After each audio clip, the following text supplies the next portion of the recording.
सूचना आता सांगितलेल्या आहे. त्या सूचनांचं सर्वांनी प्रामाणिकपणे अ, पालन करायचं आहे आणि 1 तास बिजली वर्कआउट, वयोवर्ष फक्त 17 आणि एवढ्या कमी वयामध्ये एवढं छान वर्कआउट गाईड केलेलं आहे मॅडमनी, बिजली वर्कआउट. तर त्याचे राज आपण जाणून घेणार आहोत. सर्वांनी शेवटपर्यंत कॉलवरती थांबायचं आहे, कारण की मॅडमचा अनुभव खूप सुंदर आहे. येस मॅम, रिलॅक्स झालेले आहेत. Good morning ma'am. Good morning, all of you.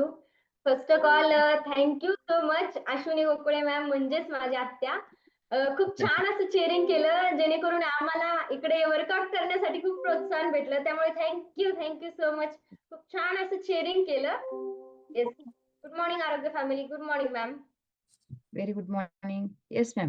तर आपला परिचय करून द्यायचा आहे, आपली ओळख करून द्यायची आहे आरोग्य फॅमिलीला आणि आपले ग्रेट कोच कोण सांगायचं आहे ma'am? Yes. Once again good morning. माझं नाव हर्षदा दत्तात्रय कोलते.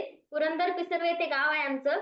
आणि माझे ग्रेट कोचेस आहेत Dattatray Kolte sir, Deepali Kolte ma'am, Sonali ma'am आणि किशोर लिंबरे सर. हे माझे ग्रेट असे कोच आहेत. आणि गेले 3 वर्ष झालं आम्ही या सुंदर अपॉर्च्युनिटीशी म्हणजेच आपल्या आरोग्य फॅमिलीशी जॉईन आहोत. Yes ma'am. कुठल्या कारणास्तव आपल्या आरोग्य फॅमिलीशी जॉइन झालेला आहात तुम्ही 3 वर्षापूर्वी? येस. सो 3 वर्षापूर्वी सगळ्यात अगोदर सरांनी जॉईन केलं होतं वेट लॉस करण्यासाठी. त्यांना पाहून कुठेतरी आम्ही जॉईन झालतो. सरांनी आधी जॉईन केलतं. त्यावेळेस एका महिन्यात 11 किलोचं फॅट लॉस केलतं सरांनी आणि आता तब्बल 17 केजी वेट लॉस केलेला आहे सरांनी. आणि त्यांचा जसा डाएट होता, तसाच डाएट म्हणजे अगोदर सरांनी जे जॉईन केलतं ते आम्हाला बिलकुलही आवडलं नव्हतं. ह्या आरोग्य फॅमिलीत आले आणि सकाळची उठायचे सर, वर्कआउट करायचे, फ्रेश वगैरे घ्यायचे, शेक वगैरे घ्यायचे. ते मला बिलकुलही आवडत नव्हतं. पण सरांनी त्यांच्या गोष्टला स्ट्रिक्टली फॉलो केलतं. पूर्णपणे डाएट फॉलो केलतं सरांनी. वर्कआउट, शेक वगैरे सगळं न्यूट्रिशन सगळं घ्यायचे सर. प्रॉपरली त्यांच्या कोचेसने सांगितल्याप्रमाणे डाएट फॉलो करत होते सर. आणि त्यांचं कुठेतरी जेवण पाहून त्यांनी त्यांच्या जेवणामध्ये खूप चेंज केलता. आम्हाला सांगितलेलं, "हे सॅलड पाहिजे आम्हाला," असं तसं सगळं आम्हाला पाहिजे असे बोलले. म्हटले, की "असं डाएट प्लॅन आहे. मला असं करून देत जा नाश्त्याला, दुपारच्या जेवणाला आणि संध्याकाळी शेक वगैरे घेऊन शेक." एवढंच जेवण असायचं संध्याकाळचं त्यांचं.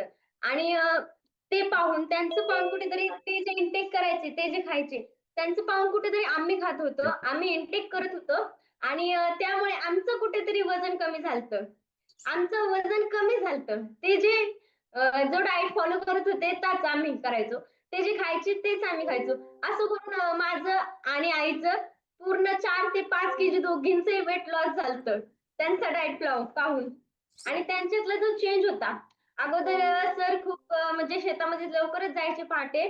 4:30-5 ला जायचे आणि 10 वाजेपर्यंत यायचे. जेवण वगैरे सगळं असायचं आणि त्यांना जे त्रास होते, शारीरिक त्रास होते. म्हणजे सकाळ संध्याकाळ दोन्ही टाईम आम्हाला, मी आणि माझा मोठा भाऊ, आम्हा दोघांनाही ते हात-पाय वगैरे दाबायला लावायचे. आणि या फॅमिलीमध्ये येऊन त्यांच्यातला चेंज जो झाला, त्या चेंजमुळे त्यांचे पूर्ण जे डिसऑर्डर होते ते सगळे गेले आणि त्यांचे हात-पाय जे दाबायला लागायचे, ते सगळे म्हणजे हे झाले. आणि आता त्यांच्यातला चेंज पाहून आम्हा दोघांना काय वाटायचं, अगोदर खूप त्रास देतात. म्हणजे कंप्लीट 1 ते दीड तासभर आम्हाला दाबायला लावायचे. हात, पाय, डोकं वगैरे सगळं दाबायला लावायचे. आणि न्यूट्रिशन घेतल्याच्या नंतर, आरोग्य फॅमिलीमध्ये आल्याच्या नंतर त्यांनी आम्हाला कसलंच सांगितलं नाही. म्हटले नाही माझे हात दाबा, पाय दाबा म्हणून. कारण त्यांचे जे व्याधी होते, त्यांचे जे पेन होते ते पूर्ण गेलतं. आणि ते पाहून कुठेतरी आम्हाला आनंद झालता. कारण आता आम्हाला जे काम होतं, हात-पाय वगैरे दाबण्याचं ते पूर्णपणे गेलतं. आणि थोड्या दिवसांनी त्यांच्यातला चेंज पाहून आम्ही जॉइन झालो. मी, माझी आई आणि मोठा भाऊ. आम्ही तिघेही जॉइन झालो आणि त्यानंतर आमची लाईफस्टाईल सरांनी सांगितलं, किशोर सरांना, सोनाली मॅमला फोन केला. ते माझी मावशी आणि काका त्यांना फोन केला आणि तेव्हा सांगितलं की आमचं म्हणजे आईचं आणि आमचं BMI वगैरे केलं आणि आम्ही आपलं हे वर्ल्ड नंबर 1 न्यूट्रिशन चालू केलं आणि आमचा डाएट चालू केला. त्यांचा वेगळा डाएट, वेट लॉस करण्याचा वेगळा डाएट आणि वेट गेन करणाऱ्यांचा वेगळा डाएट असतो.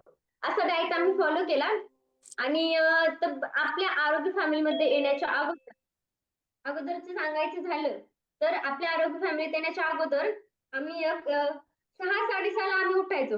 आमची कामे वगैरे करायचो आणि शाळेत जायचो. आणि तिकडून घरी आलं, की मग संध्याकाळचं आवरायचं वगैरे, खायचं-पियचं आणि झोपायचं. सरांचं पण असंच होतं. आरोग्य फॅमिलीत येण्याच्या अगोदर.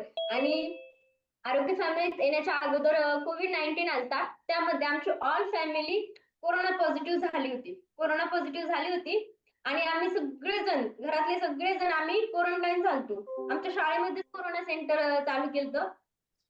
तिथे क्वारंटाईन झालो आम्ही आणि तब्बल 10 ते 12 दिवसांनी आम्ही बाहेर आलो. आणि तिथली लाईफस्टाईल कशी होती, सकाळची किती वाजता उठा, कितीही वाजता उठा, 9 वाजता नाश्ता यायचा. 9 वाजता नाश्ता यायचा. नाश्त्यामध्ये पोहे, उपमा, रवा, इडली, सांबर, डोसा वगैरे असे पदार्थ असायचे नाश्त्यामध्ये. आणि अंडी असायची. नाश्ता सगळा येत तो आणि अंडी असायची त्यासोबत. कोणाला किती खायची तेवढं खायचं.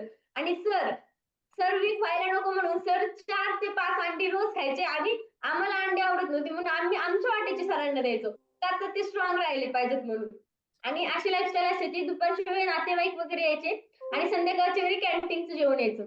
एक 4च्या दरम्यान काढा असायचा आणि जेवणा अगोदरच्या 7 गोळ्या आणि जेवणानंतरच्या 7 गोळ्या अशा होत्या. म्हणजे एका टाईमला 14 गोळ्या आम्ही इनटेक करत होतो. म्हणजे सकाळच्या 14 आणि संध्याकाळच्या 14 अशा गोळ्या आम्ही इनटेक करत होतो आणि डॉक्टर यायचे चेकअपला वगैरे आणि अशा गोळ्या इनटेक केल्यामुळे कुठेतरी कोरोनातून बाहेर आलो. 2-3 आठवड्याच्या नंतर माझ्या हाताच्या जॉइंट्समध्ये, पायाच्या जॉइंट्समध्ये, इथे बोटांच्या जॉइंट्समध्ये कुठेतरी पेन व्हायला लागलेलं. पेन व्हायला लागलेलं आणि तेव्हा म्हटलं, की डॉक्टरांकडे जावे. डॉक्टरांकडे जेव्हा आम्ही गेलो, तेव्हा सांगितलं, "तुम्ही डेंग्यूची टेस्ट करा." डेंग्यूची टेस्ट करायला सांगितली. आम्ही जेव्हा डेंग्यूची टेस्ट केली, तेव्हा ते रिपोर्ट निगेटिव्ह आले. म्हणजे डेंग्यू झालेला नव्हता असं सांगितलं.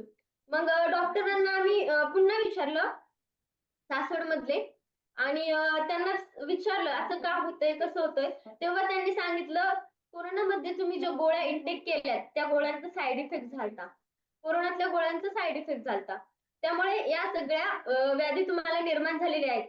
कुठेतरी मला सर्दी कसलीच नव्हती. आपल्या आरोग्य फॅमिलीमध्ये येण्याच्या आधी सर्दी कसलीच नव्हती. सर्दी नव्हती. कोरोनाच्या अगोदर नव्हती, सॉरी. कोरोनाच्या अगोदर कसलीच सर्दी नव्हती. आली तर एका दिवसात पूर्ण जायची.